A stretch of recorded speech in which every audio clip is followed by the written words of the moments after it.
গুরু ভাই গুরু ভাই টাকা দেন দুধ আনন্দ লাগবো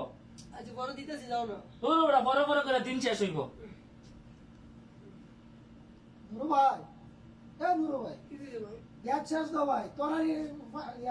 আচ্ছা কে একটু ব্যবস্থা করে আনেন আমি দিতেছি জান ভাই আরে না তাক দাও করতে হইব। ঘুমাইতেছি জান নুরু ভাই হ্যাঁ নুরু ভাই কি দিছে? আরে না বাড়ি হয়ে যাবে তো আমি বাড়া দিয়ে আবার ঘুমালাম না সমস্যা কি আজ জান না আমি দিতেছি তোমায় আমি ঘুমাইতেছি আরে আমি কি ঘুমাইতে ঘুমাইতে না শোতে যাবেন না খালি ঘুম ঘুম ঘুম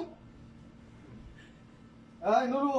এই উঠ বাজার যাও না গোতা তুই ফেন ফেন ফির মানে আমি তো তোরা কি আমার পাগল পাইছিস রে হ্যাঁ আমি কি এবার বাটাই মাইছিলাম এনো আমি কেডা দিতাম না তোরা আমার কি জানো আমার ছেড়ে পড়ছে নাকি সব বাজার সাথে সব কিছু দায়িত্ব কি আমার লয় গুরু কে কত দুধ দিয়ে দেখতে কে বাড়ি আমার দিয়ে আমি কি বাইকে দেখে দিয়েছি কোন দায়িত্ব তোর আমি কি সাইকিতে আমি সারাদিন ডিউটি দিতেছি ঘুমাইতাম না